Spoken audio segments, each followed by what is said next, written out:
नमस्कार मित्रों, मैं एसवी भारद्वाज आपका एक बार फिर से अभिनंदन करता हूं। वृश्चिक राशि के लिए 20 अगस्त से लेकर 28 नवंबर तक ये जो घटनाक्रम होने जा रहा है, गुरु का नक्षत्र परिवर्तन बहुत बेहतर रहेगा। बेहतर इसलिए क्योंकि मंगल के नक्षत्र में प्रवेश कर रहे हैं देव गुरु बृहस्पति। इस अवधि में 20 अगस्त से लेकर 28 नवंबर तक गुरु का सुखद फल कई क्षेत्रों से देखने को मिलेगा। मृगशिरा नक्षत्र में गुरु का प्रवेश क्या क्या शुभ फल अपने साथ लेकर आता है, इसके ऊपर विचार विमर्श करते हैं, एनालिसिस करते हैं। दोस्तों, चर्चा को आगे बढ़ाने से पहले आपसे निवेदन करना चाहूँगा, अगर आप फर्स्ट टाइम इस चैनल पर आए हैं तो कृपया लाइक करें, अपने दोस्तों, मित्रों, रिश्तेदारों के साथ शेयर करें और बेल आइकन के बटन को दबाना मत भूलें सब्सक्राइब करने के पश्चात। तो दोस्तों, गुरु आपके सप्तम भाव में बहुत ही शुभ स्थिति में गोचर कर रहे हैं। मृगशिरा नक्षत्र मंगल का नक्षत्र है, आपके राशिपति का नक्षत्र है। जो जातक मृगशिरा नक्षत्र में पैदा होते हैं वह किस्मत साथ लेकर आते हैं, वह कुछ पवित्र आत्माओं में शुमार करते हैं। जी हाँ दोस्तों, इस धरा पर जो लोग बहुत ही ऑनेस्ट, ईमानदार हुआ करते हैं, मृगशिरा नक्षत्र में जो पैदा होते हैं कुछ इस तरह के हुआ करते हैं। ये किस्मत वाले होते हैं, इसलिए इन्हें धन की कमी जल्दी से नहीं होती। इनका वैवाहिक जीवन अच्छा होता है, इनका कैरियर भी ठीक ठाक ही देखा गया है। हाँ, अगर इनकी कुंडली में ज़्यादा दोष ना हो तो सब कुछ ठीक ही देखा जाता है। सिंपैथेटिक होते हैं, कंपैशनेट होते हैं, दूसरों के दुख दर्द को समझने वाले होते हैं, संवेदनशील होते हैं, बुद्धिमान तो होते ही हैं।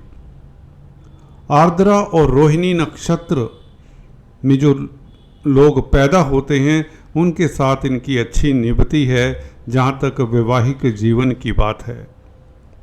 और चित्रा तथा धनिष्ठा नक्षत्र वालों के साथ इनका वैवाहिक जीवन इतना अच्छा नहीं होता, मतभेद अक्सर देखे जाते हैं।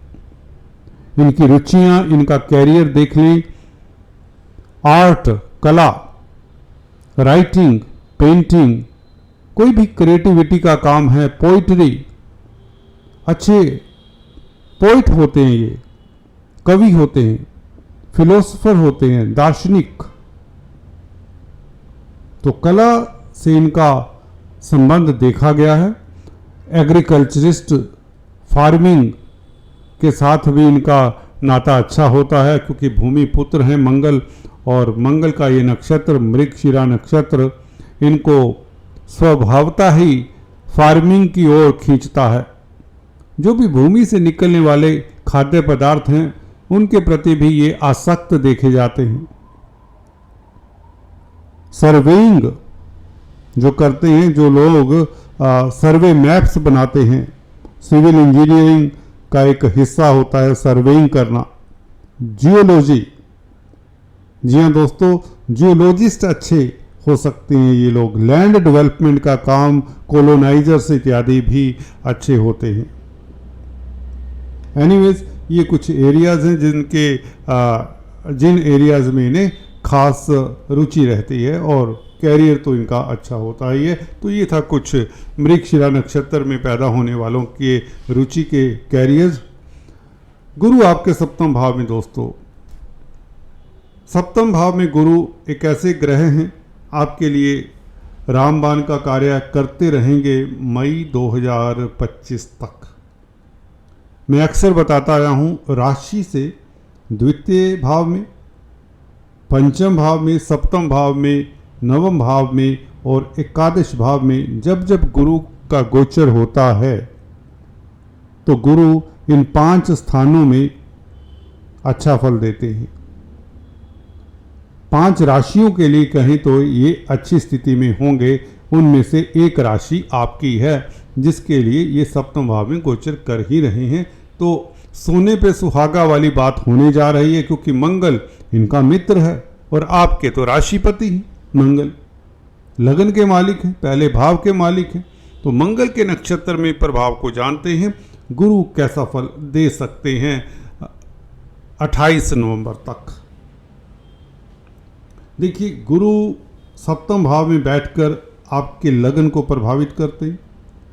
सप्तम दृष्टि से आपके पहले भाव को देखते हैं और पहले भाव के मालिक मंगल है। मंगल का नक्षत्र क्या है? मृगशिरा, जिसमें गुरु अब प्रवेश करने जा रहे हैं, गोचर करने जा रहे हैं 20 अगस्त से। तो देखिए, गुरु की दृष्टि पहले से ही है आपकी राशि के ऊपर। अब गुरु आपके नक्षत्र में भी गोचर करेंगे। कहने का मतलब सप्तम भाव में बैठकर लगन का प्रभाव भी ले आएंगे। पहले भी लगन को प्रभावित कर रहे हैं और लग्नेश को सप्तम भाव में एक किस्म से ले आएंगे, नक्षत्र को ले आएंगे, नक्षत्र में आ जाएंगे। तो सप्तमेश का संबंध बहुत पक्का हो जाएगा लगन के साथ, लग्नेश के साथ। आप समझे, लग्नेश और सप्तमेश का ये संबंध बनने जा रहा है जो आपके दाम्पत्य जीवन के लिए बहुत बेहतर है। आपका जो वैवाहिक जीवन है वह बहुत अच्छा होने वाला है। दाम्पत्य सुख की प्राप्ति गहराई तक होगी। ये जो नोट्स अब बंधेंगे, जिन जातकों की शादी इस अवधि में होगी 28 नवंबर के से पहले पहले, उनके लिए यह यादगार समय रहेगा और बहुत अच्छी शादी होगी इस अवधि में। पार्टनर के साथ अदरवाइज भी जो शादीशुदा लोग हैं उनका हस्बैंड वाइफ का संबंध बहुत बेहतर होने वाला है। पहले से अगर बेहतर है तो और भी बेहतर होगा। दूसरी बात, 7वां भाव व्यापार का होता है। व्यापार में आप बहुत तरक्की करने वाले हैं। रोज़मर्रा की आमदन पहले से कई गुना बढ़ने वाली है। ये 10 गुना तक बढ़ सकती है। दोस्तों, तैयार रहिए, धन की बरसात वाली स्थिति है आपके लिए। आपको ये उम्मीद नहीं होगी कि इस अवधि में 20 अगस्त से लेकर ऐसा ही क्या परिवर्तन है जो आपके पास धन आना शुरू हो जाता है, धन बहना शुरू हो जाता है आपकी तरफ। वैसे भी गुरु की जो पंचम दृष्टि है 11वें भाव के ऊपर पड़ ही रही है, जहाँ पर पहले से केतु विराजमान है। केतु आपके लिए बहुत अच्छी स्थिति में, 11वें भाव के केतु आपके लाभ को बढ़ाया करते हैं। तो गुरु का मंगल के नक्षत्र में, और मंगल लग्नेश हैं, लग्नेश का संबंध गुरु के जरिए 11वें भाव से हो रहा है, केतु से हो रहा है। तो इसका मतलब अगर किसी जातक की गुरु की, मंगल की, केतु की दशा अंतरदशा है, उसके लिए भी ये सुखद समय रहेगा। तो आपके लाभ में वृद्धि के योग, मित्रों का साथ मिलेगा, अथॉरिटी में जो लोग हैं उनका साथ मिलेगा, पार्टनरशिप में बिजनेस अच्छा खासा चलेगा, भागीदारी में जो अवरोध आ गए होंगे किसी जातक के, वह अवरोध भी दूर होंगे। तो लव लाइफ अच्छा रहेगा, दाम्पत्य जीवन सुखद रहेगा और साथ ही साथ आपका समाज में सम्मान बढ़ेगा, इज्जत मान भी बढ़ेगा, पब्लिक में आपकी प्रतिष्ठा बढ़ेगी। 7वां भाव पब्लिक का भी माना जाता है, क्योंकि 4th हाउस से 4th होता है भावत भावम के हिसाब से देखें तो यहाँ पर पब्लिक का घर भी माना जाता है। तो पब्लिक में आपकी प्रतिष्ठा गुरुदेव के कारण बढ़ेगी, जो कि आपके लग्नेश मंगल के नक्षत्र में अब गोचर करेंगे। मंगल का नक्षत्र मृगशिरा आपको निश्चित तौर से बहुत प्रभावित करेगा, खासकर जहाँ तक लाभ की स्थितियाँ बेहतर होंगी, आय के साधन बढ़ने वाले हैं। अगर आपका अभी सोर्स ऑफ इनकम एक है तो आपका दूसरा सोर्स ऑफ इनकम जुड़ने वाला है। वैसे तो काफ़ी हद तक केतु ने जोड़ दिया होगा, केतु ने इनकम का ग्राफ तो बढ़ाने में मदद की होगी। फिर भी जिन जातकों की दशा अंतरदशा कुंडली चेक करिए, अगर अच्छी नहीं जा रही थी, अब गुरु आपके ऊपर मेहरबान हो रही हैं, पहले से हालांकि मेहरबान हैं गुरु। मई से जब से यहाँ पर आए हैं, गुरु की स्थिति बहुत अच्छी है आपके लिए। देवगुरु बृहस्पति की स्थिति अच्छी होने से आपके लिए स्थितियाँ पहले से बेहतर हैं। ढैया का प्रभाव अब वैसे ही मध्यम हो चुका है, बल्कि नगण्य है, क्योंकि शनि कमज़ोर पड़े हुए हैं। मैंने पिछले वीडियो में बताया था कि शनि नवमांश में, गौर करिए, शनि नवमांश में नीचस्थ राशि में चल रहे हैं और ये तकरीबन अक्टूबर तक रहेंगे। तब शनि कमज़ोर हो तो ढैये का प्रभाव भी ऑलमोस्ट ख़त्म सा हो जाता है। तो गुरु यहाँ पर स्ट्रोंग हो रहे हैं, वैसे भी स्ट्रोंग हैं, केंद्र में हैं, और लग्नेश के साथ संबंध बना लिया नक्षत्र के जरिए, तो आपको लाभ होगा। लग्नेश सप्तमेश केंद्र त्रिकोण राजयोग बन जाता है, बहुत बेहतर स्थितियाँ हो जाती हैं आपके लिए। नेम फेम मिलना, हर क्षेत्र में आपकी तरक्की हो, राजनीति में ही तो सफलता मिलती है। पंचम स्थान के मालिक भी हैं गुरु। गौर करिए, पंचमेश और लग्नेश का संबंध हो रहा है नक्षत्र के जरिए, तो यहाँ पर संतान के लिए स्थितियाँ अच्छी रहेंगी, छात्रों के लिए स्थितियाँ और भी बेहतर हो जाएंगी। हायर एजुकेशन के इंस्टीट्यूट में एडमिशन चाहते हैं, उसके मिलने के चांसेस बढ़ जाएंगे। अगर कोई कोर्स करना चाहते हैं, कोई ट्रेनिंग लेना चाहते हैं, उसमें आपको सफलता मिलेगी। गुरु शिक्षा के भी कारक होते हैं। सप्तम भाव में बैठकर गुरु, मृगशिरा नक्षत्र के गुरु आपको निश्चित तौर से शिक्षा के क्षेत्र में सफलता देंगे। आप इस अवधि में अच्छे वक्ता प्रवक्ता भी साबित होंगे। मृगशिरा नक्षत्र के प्रभाव के कारण आपकी वाणी, आपकी स्पीच में एक गहराई आ जाएगी, एक प्रभाव आ जाएगा, एक रोब आ जाएगा, मिठास के साथ साथ एक प्रभाव आ जाएगा। साहसी हो जाएंगे आप, दलेर हो जाएंगे। मंगल जनरली आपको दलेर बनाता है। गुरु के साथ संबंध मंगल का हो, जैसे कि अभी भी चल रहा है, मंगल गुरु इकट्ठे हैं सप्तम भाव में, तो ये आपको चैलेंजेस को एक्सेप्ट करने का मादा देता है। आप डरने वाले नहीं हैं इस अवधि में। 28 नवंबर तक आप ब्रेव भी रहेंगे। आपकी पर्सनैलिटी में झटके के साथ कोई इमोशनल सेटबैक हल्का सा लगता है, आपको वो बात समझ आती है कि जब तक आप ढीले ढाले रहेंगे तो लोग आपका कहना नहीं मानने वाले। भले घर परिवार की बात हो, रिश्तेदारों की बात हो, नौकरी सोसाइटी में, व्यापार में, कहीं भी जहाँ भी उठते बैठते हैं, आपको थोड़ा सा एक जर्क मिलेगा। आप सोए सोए से जाग जाएंगे और काफ़ी दलेर रहेंगे और फोकस्ड हो जाएंगे। कई बार ऐसा होता है कि हर व्यक्ति कंफर्ट जोन में रहता है, जो चल रहा है उसे एक्सेप्ट कर लेता है भी ऐसे ही चलेगा, ऐसे ही व्यापार प्रोग्रेस करेगा, है ना। तो कहीं ना कहीं कुछ होगा, हल्की फुल्की हैपनिंग, जो आपके लिए सुखद होगी, जिससे आप तरक्की करेंगे। आपको एक मानसिक बल दे जाएगी। कोई भी गतिविधि घर परिवार में हो, व्यापार में हो, नौकरी में हो, कोलीग्स के साथ हो, बहस हो जाती है, कई बार बॉस के साथ हो जाती है, वह आप पॉजिटिव सेंस में लेंगे, चैलेंज लेंगे। तो इस तरह का घटनाक्रम होने के योग बनते हैं जो आपको तरक्की के रास्ते पर ले जाएंगे। और अगर आप यात्राएं करते हैं तो इस अवधि में खूब यात्राएं करें, आपको लाभ होगा।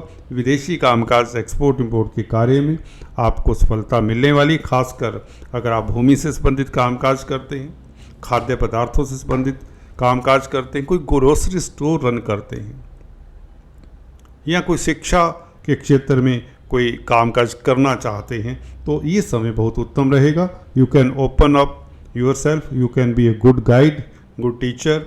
ऑनलाइन कामकाज करना चाहते हैं तो बहुत बेहतर समय रहेगा। यहाँ पर मंगल के साथ संबंध गुरु का होना, दोनों अभिन्न मित्र हैं। पंचम स्थान के मालिक हैं गुरु, और पंचम स्थान बुद्धि का भी है, तो बुद्धि आपकी कुशाग्र तो रहेगी। इसमें आपके डिसीजन पहले से भी बेहतर हो जाएंगे। लग्नेश के साथ संबंध हो रहा है तो लव लाइफ भी उत्तम रहेगा। आप भाग्यशाली रहेंगे। अगर आपको परचांस स्पेकुलेशन का शौक है, शेयर बाजार, स्टॉक मार्केट इत्यादि में कामकाज करते हैं, तो ये समय बहुत बेहतर रहने वाला है। जो भी लॉसेज पीछे उठाए हैं उसकी काफ़ी भरपाई आप कर पाएंगे। 20 अगस्त से लेकर 28 नवंबर के दरमियान आप हल्के फुल्के रिस्क भी ले सकते हैं। अपनी दशा, अंतरदशा और सूक्ष्म दशा, प्रत्यंतर दशा इत्यादि भी देख लिया करें, क्योंकि ये चारों दशाएं बहुत मैटर करती हैं। अगर आपको कुंडली का ज्ञान है तो ये बहुत अच्छा समय है। इनमें काफ़ी दिन आपको मिलेंगे जिसमें आप शेयर बाज़ार में, स्पेकुलेशन में या कहीं भी इन्वेस्ट करते हैं, प्रॉपर्टी में इन्वेस्ट करें जहाँ पे रिस्की इन्वेस्टमेंट है, पैसा डूबने का खतरा है, कोई वायदा व्यापारी हैं, कमोडिटी ट्रेडिंग करते हैं, इवन गोल्ड का सेल परचेज करना, गोल्ड में इन्वेस्ट करना, ये भी बेहतर रहेगा इस अवधि में। प्रॉपर्टी में इन्वेस्ट करने से लाभ होगा। कमीशन एजेंट हैं प्रॉपर्टी रिलेटेड, कोई कॉलोनाइजर्स हैं तो लाभान्वित होंगे।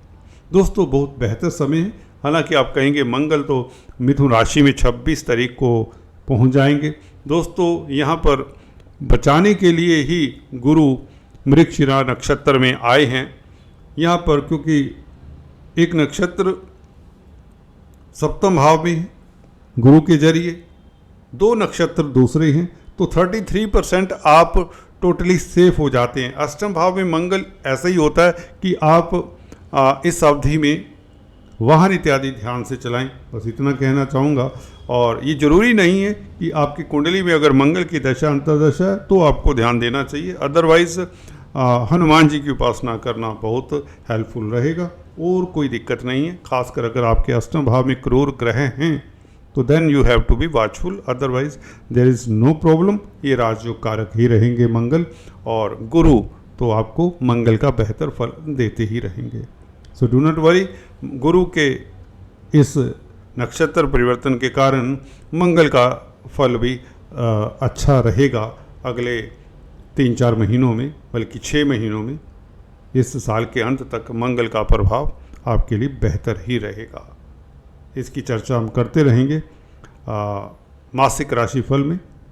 तब तक के लिए stay tune, do subscribe, like and share. Thanks for watching this video.